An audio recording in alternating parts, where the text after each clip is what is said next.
bien. Mais Dieu n'avait pas appelé David à être le général de Saül. Dieu avait appelé David à porter la couronne d'Israël. Dieu avait appelé David à être le maître du pays. Mais David est arrivé quelque part où il était trop confortable. Ça allait bien. Le fils du roi était son ami personnel. La Bible dit Jonathan l'aimait comme lui-même. Il était trop bien, alléluia. Mais le trop bien de David était la médiocrité pour Dieu. Parce que Dieu l'avait appelé à porter la couronne. Parce que Dieu l'avait appelé à plus que ça. Et ça se passe aussi avec nous. Une fois tu te maries, tu te sens arrivé. Une fois que tu as un boulot, tu te sens arrivé. Mais lorsque Dieu regarde ta vie et regarde ce qu'il a promis, il voit qu'il y a une différence, il y a un écart. Tu n'es pas encore arrivé là où il t'attend. Alors c'est lui qui vient exiger le changement. Il te retire le travail. Il fait qu'on te licencie. Il fait qu'on te chasse. Il fait que ça marche pas. Le mari sur qui tu posais ton oreiller devient un peu infidèle. Tu ne comprends pas. C'est pour te pousser à redésirer les choses qu'il t'avait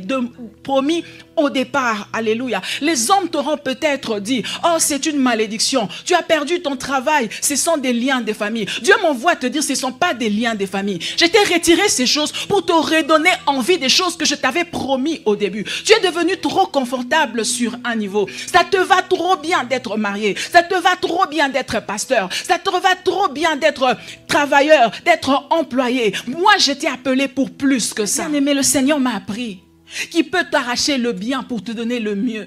Parce que de fois, le bien est l'ennemi du mieux. Tu as pris le bien et tu t'es contenté de ça. Tu es rassasié, tu as considéré que tu étais arrivé. Mais Dieu dit que j'avais mieux pour toi.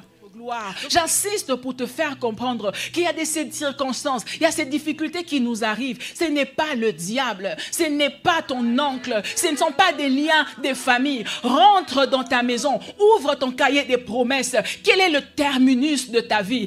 Est-ce la tête de Goliath ou le trône d'Israël? Alléluia. Si c'est plus que ça, alors ne te plains pas de ce que tu as perdu. Commence à redésirer les choses que Dieu t'avait promis. Commence à redésirer les choses. Parce que bien aimé, lorsque tu es destiné à manger du caviar et que tu as mangé des légumes et que tu es déjà rassasié, Dieu va faire quelque chose pour te purger, afin que tu aies de nouveau faim des choses qu'il t'avait promises, afin que tu aies de nouveau soif des choses qu'il t'avait promises. Dieu m'envoie te dire, ce n'était pas la malédiction, c'était juste pour te remettre sur les rails de ta destinée. Alléluia. Ce n'est pas les hommes, c'est lui juste pour que tu reviennes au niveau où il te voulait, pour que tu redésires à nouveau, alléluia, les choses qu'il t'avait promis, pour que tu aies de nouveau faim, pour que tu gênes de nouveau pour cette chose-là. Tu t'es contenté d'être général, mais il t'appelle à être le roi. Alors, avant de sortir de l'Égypte, Dieu dit à Joseph que ses frères allaient se prosterner au-devant de lui. Que son père, la lune, le soleil, allaient se prosterner devant lui.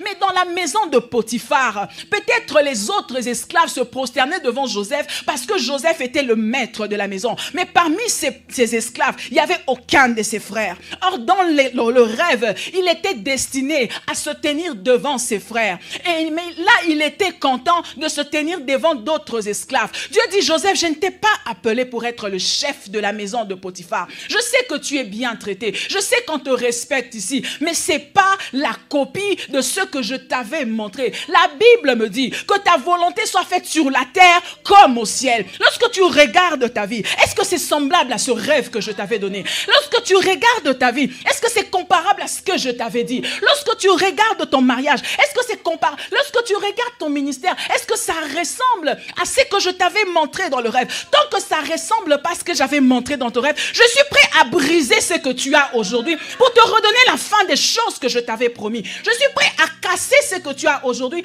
pour que tu aies de nouveau la fin des choses que je t'avais montrées avant que tu n'arrives là où tu es.